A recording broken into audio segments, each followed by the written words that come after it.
आता है स्मूथ होता है स्मूथ करने के लिए ज्योमेट्री को। तो ये देखो कितने अच्छे से स्मूथ कर देगा हमारी ज्योमेट्री, जो भी हमने बनाया है उसे स्मूथ करने के लिए यूज़ होता है। इसके अंदर अब एक और चीज़ है, इसमें माइनस नहीं होता है ना प्लस होता है, बिकॉज ये सिर्फ स्मूथ करता है हमारे ऑब्जेक्ट को। लेकिन इसका डिफॉर्मेशन हम लोग चेंज कर सकते हैं। सरफेस डिफॉर्मेशन चाहिए तो उसके हिसाब से यहाँ पे ऑप्शंस आ जाएंगे और उस हिसाब से आपको यहाँ पे ये करना पड़ेगा। नेक्स्ट है फ्लैटन, ये फ्लैट कर देता है सरफेस को। अब मैं इसका रेडियस थोड़ा छोटा कर लेता हूँ। अब इसके अंदर भी ऑप्शंस हैं देखो प्लस माइनस के। प्लस मतलब बाहर की तरफ फ्लैट कर देगा। अभी इसके लिए हमें इसे थोड़ा सा ब्लॉब में कर देता हूँ, इस एरिया को ब्लॉब कर देता हूँ। अब फ्लैटन क्या करेगा, ये इस जगह को फ्लैट करेगा। माइनस कर लेता हूँ। अब देखो ये फ्लैट करेगा एरिया को।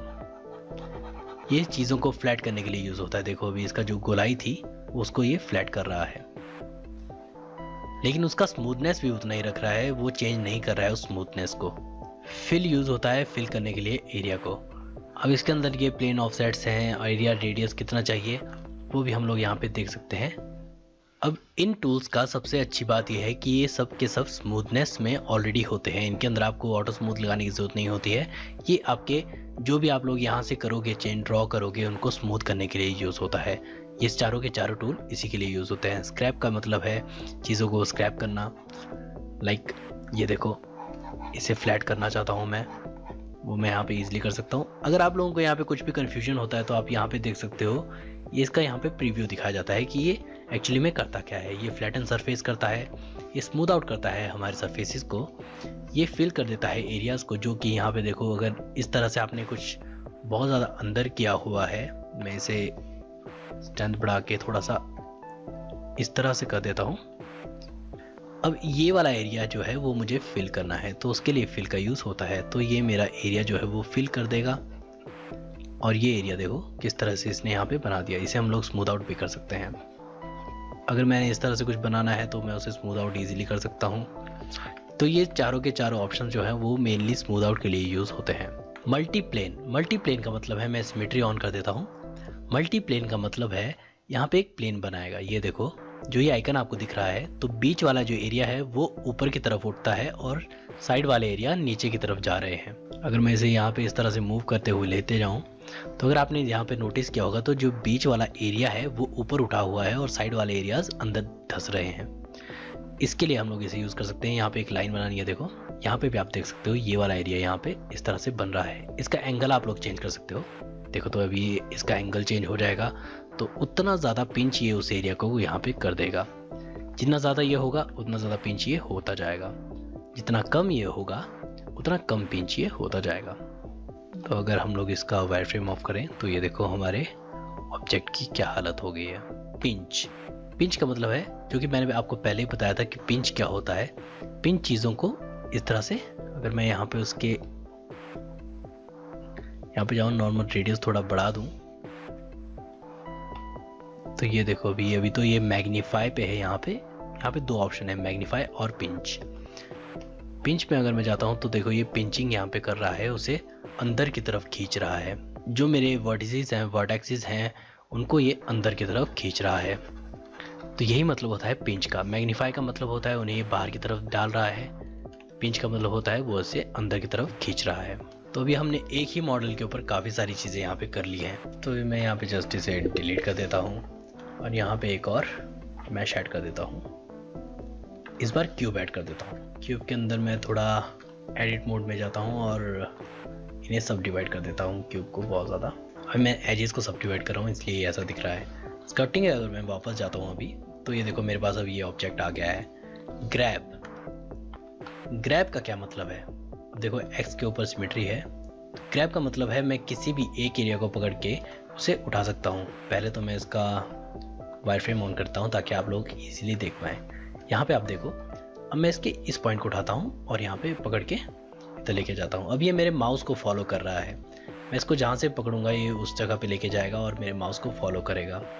लाइक मैं इस वाले पॉइंट को पकड़ के इस तरह से लेके जा सकता हूँ और इसको अंदर की तरफ लेके जा सकता हूँ। नेक्स्ट है इलेक्ट्रिक डिफॉर्म। ये डिफॉर्म करेगा हमारे ऑब्जेक्ट्स को। अब देखो ये भी सेम चीज़ है, ग्रैब की तरह ये काम करता है। यहाँ पे देखो आप इसे खींच के बाहर लेके जा सकते हो, ये देखो।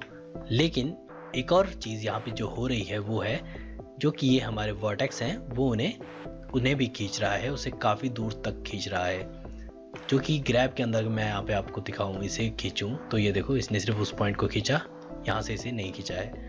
लेकिन ये कितना स्मूथली यहाँ पे हो रहा है, ये फ़र्क है इन दोनों में, क्योंकि इलास्टिसिटी के हिसाब से हो रहा है। तो ताकि ये देखो सारे के सारे यहाँ तक इसे खींच रहा है, जैसे हम रबर को खींचते हैं, इलास्टिक को खींचते हैं, उस तरह से ये हमारे मैश को खींच रहा है। स्नेक हुक, स्नेक हुक का क्या मतलब है कि यहाँ से स्नेक अगर हम लोग निकाल सकते हैं, जैसे स्नेक्स होते हैं उस तरह से हम लोग यहाँ से कुछ चीज़ें निकाल सकते हैं, बाहर निकाल सकते हैं। लाइक अगर मैं इसको यहाँ पे इसके सींग बनाना चाहूँ तो मैं इसे पकड़ के यहाँ पे निकाल सकता हूँ। इसके लिए मुझे स्ट्रेंथ हमेशा 100% रहती है। तो ये देखो अभी यहाँ से इसने उठाया और इसे बाहर मैं रख सकता हूँ। पूरे सीन के अंदर मैं यहाँ पे स्नेक्स निकाल सकता हूँ। इस तरह से पेड़ बनाना है, पेड़ बना सकता हूँ। अब मैं जिस पॉइंट को यहाँ पकड़ रहा हूँ उस पॉइंट को ये वहाँ से बाहर निकाल रहा है, देखो। लेकिन अभी हो क्या रहा है, मेरे पास यहाँ पे मेरा पूरा डिफॉर्म यहाँ पे हो जा रहा है मेरा ऑब्जेक्ट। मेरे जो फेसेस हैं वो यहाँ पे ख़त्म हो जा रहे हैं, लेकिन मैं वो नहीं चाहता हूँ। मैं चाहता हूँ कि मेरे फेसेस भी हैं वो भी मूव हों साथ में स्नेक के लिए। तो यहाँ पे आता है डायनेमिक टोपोलॉजी, डाइन टोपो, इसका जो शॉर्ट वर्जन है, इसे आप लोग ऑन कर लो। ये ऑन करने के बाद यहाँ पे डाइन टोपो ऑन हो जाता है। तो इसके अंदर डिटेल साइजिंग कितनी होनी चाहिए वो सारी चीज़ें आप लोग यहाँ पे ऐड कर सकते हो। अब अगर मैं इसे मूव करता हूँ तो देखो क्या होता है। डायनेमिक टोपोलॉजी ऑन करने पे क्या होता है, ये उन्हें डिवाइड कर देता है ट्रायंगल्स में इस तरह से, ताकि आप लोग जब भी कोई भी चीज़ मूव करो तो उसमें वो ऐड करता जाता है। लाइक अगर मैं इसे बढ़ाता चला जाऊँ अभी तो ये देखो, तो मेरी ज़्यादा चीज़ें यहाँ पे डिफॉर्म नहीं होगी, ये अच्छे से उन्हें बना देगा। लेकिन अगर मैं इसका डिटेल साइज़ यहाँ पे बढ़ा दूँ, बहुत ज़्यादा बढ़ा दूँ, 40 कर देता हूँ। अब देखो डिटेल साइज़ बढ़ाने के बाद क्या होता है, उससे उस जगह की डिटेल्स को बढ़ा दिया जो भी मैं यहाँ से बाहर निकालने की कोशिश कर रहा हूँ। लेकिन अगर मैं इसका डिटेल साइज़ बहुत कम कर दूँ, इतना कम कर दूँ, तब देखो क्या होता है। ये देखो ये निकाल सकता हूँ। पेड़ अगर मुझे बनाने हैं तो मैं ईजीली यहाँ पे बना सकता हूँ। लाइक यहाँ से उठा सकता हूँ और यहाँ पे सिमेट्री ऑफ कर देता हूँ पहले तो यहाँ पे एक पेड़ है, यहाँ पे एक पेड़ है, यहाँ पे एक पेड़ है। या तो ये मैं किसी के बाल बना सकता हूँ, कुछ अलग सा कैरेक्टर बना रहा हूँ, तो ये उस जगह को ग्रैब करके वहाँ पे कुछ एक्स्ट्रा फेसेस ऐड करके वो चीज़ यहाँ पे निकाल रहा है। तो इसके लिए होता है ये डायनेमिक टोपोलॉजी। अगर मैं इसे ऑफ अभी कर देता हूँ तो अब देखो क्या होता है, सेम चीज़ यहाँ पे होना शुरू हो गई है। तो इसका मतलब ये है कि अगर मुझे इस तरह से कुछ बनाना है तो उसके अंदर मुझे डायनेमिक टोपोलॉजी ऑन कर देनी है, जिससे कि मेरे extra vertexes, extra faces add हो जाएंगे हमारे सीन के अंदर, जो कि हमें ये चीज़ें बनाने के लिए इजी कर देंगे हमारा सीन। थंब सेम चीज़ जो कि हम लोग यहाँ पे इस थंब में हमने देखा था, क्ले थंब में, वो सेम चीज़ यहाँ पे है, लेकिन ये उसे थोड़ा बहुत यहाँ वहाँ मूव कर ले रहा है। वही चीज़ है, अगर आपके पास कोई भी ऑब्जेक्ट है उसे मूव करने के लिए थंब के जैसे हम लोग क्ले को यूज़ करते हैं, उस तरीके से ही हम लोग इसमें यूज़ कर सकते हैं। अभी बहुत ज़्यादा यहाँ पे हो गया है तो अंडू हिस्ट्री में जाते हैं और यहाँ पे अब पोज का मतलब क्या है, मैं यहाँ पे क्लिक करता हूँ तो देखो उसका पोज मैं यहाँ से चेंज कर सकता हूँ। ये क्लिक किया, अब मैं माउस जिस तरह से मूव कर रहा हूँ उस तरीके से पोज उसका चेंज कर रहा है। तो ये चीज़ों को शेप देने के लिए हम लोग यूज़ कर सकते हैं। कुछ अजीबोगरीब शेप देनी है तो हम लोग यूज़ कर सकते हैं, रॉक्स के लिए हम लोग यूज़ कर सकते हैं, माउंटेन्स के लिए हम लोग यूज़ कर सकते हैं। तो ये बहुत ही एक फ़न है एक्चुअली में, स्कल्पटिंग करना एक बहुत ही एक्चुअली में एक फ़न है आपस में ही। नजिंग टूल जो कि हमारी इस जगह से हम लोग अगर इसे इस तरह से घुमाते हुए लेके चलते जाएं तो देखो हमारे जो वर्टेक्सेस हैं वो किस तरह से मूव हो रहे हैं। तो यही मतलब है नजिंग का। हम लोग इसे इस तरह से मूव कर सकते हैं, माउस रखो और इस तरह से घुमाना शुरू कर दो, उस तरह से आप लोग चीज़ों को घुमा सकते हो अपने सीन के अंदर। स्ट्रेंथ बढ़ा दोगे तो ये ज़्यादा घूमना शुरू हो जाएंगे, रेडियस बढ़ा दोगे तो ज़्यादा एरिया घूमना शुरू हो जाएगा। तो इस तरीके से हम लोग इसे यूज़ कर सकते हैं। रोटेट सिंपल है, जस्ट यहाँ पे रखो अपने माउस को और इसे घुमाना शुरू कर दो तो ये रोटेट होना शुरू हो जाएगा। ये हम लोग अपने फोटोशॉप में भी हमने देखा है रोटेशन कैसे हम लोग यूज़ कर सकते हैं, फोटोशॉप के अंदर भी ये होता है। अब देखो इन पॉइंट्स को अगर मैं यहाँ पे मूव कर दूँ तो ये इस तरह से मूव होता है, इस तरफ को घुमाऊंगा तो ये इस तरफ को मूव होना शुरू हो जाएगा। स्लाइड रिलैक्स, जैसे कि एक कोना है यहाँ पे देखो, बिल्कुल एक हार्ड एज है, लेकिन आपको इसे स्मूथ आउट करना है। तो आप इसे पकड़ के इस तरह से मूव कर सकते हो। तो देखो इसे स्मूथ करते हुए इसने कुछ मोल्ड किया है हमारे क्ले को। इसका डिफॉर्मेशन चेंज कर सकते हैं, ड्रैग कर सकते हैं, पिंच कर सकते हैं, एक्सपैंड कर सकते हैं। एक्सपैंड पे अगर क्लिक करता हूँ तो ये यहाँ से बढ़ना शुरू हो जाएंगे। ये देखो जो भी एरिया है मेरा वो बढ़ना शुरू हो जाएगा। पिंच का मतलब आपको पता है, वो उसे छोटा कर देगा, वो उन्हें आपस में लेके आ जाएगा। और ड्रैग का मतलब है वो उसे यहाँ वहाँ धक्का देने के लिए हम लोग इसे यूज़ कर सकते हैं। क्लोथ, अब क्लोथ क्या है? क्लोथ मतलब कि हमारे कपड़े अगर हम लोग यहाँ पे बना रहे हैं तो उसके लिए हम लोग इसे यूज़ कर सकते हैं। अब यहाँ पे कुछ ऑप्शंस होते हैं, जैसे अगर मैं देखो यहाँ पे इसे इस तरह से मूव कर रहा हूँ तो देखो क्या फ़र्क पड़ रहा है हमारे ज्योमेट्री पे। तब इसके अंदर भी डिफॉर्मेशन आप लोग अलग अलग कर सकते हो। लाइक पिंच करना है आपको, पिंच पॉइंट बनाना है तो यहाँ पे आप पिंच पॉइंट बना दो। यहाँ पे आपको ग्रैब करना है, एक्सपेंड करना है, इन्फ्लेट करना है, वो सारे ऑप्शन आपको यहाँ पे मिल जाएंगे। फॉल ऑफ कैसा होना चाहिए? रेडियल लेफ्ट ट्रेन, मतलब कि ये जो मेरा फॉल ऑफ है अभी ये गोल है, जो भी मैं कर रहा हूँ वो ब्रश अभी यहाँ पे गोल है। लेकिन अगर मैं इसे प्लेन कर दूँ तो अब ये प्लेन में काम करेगा। ये देखो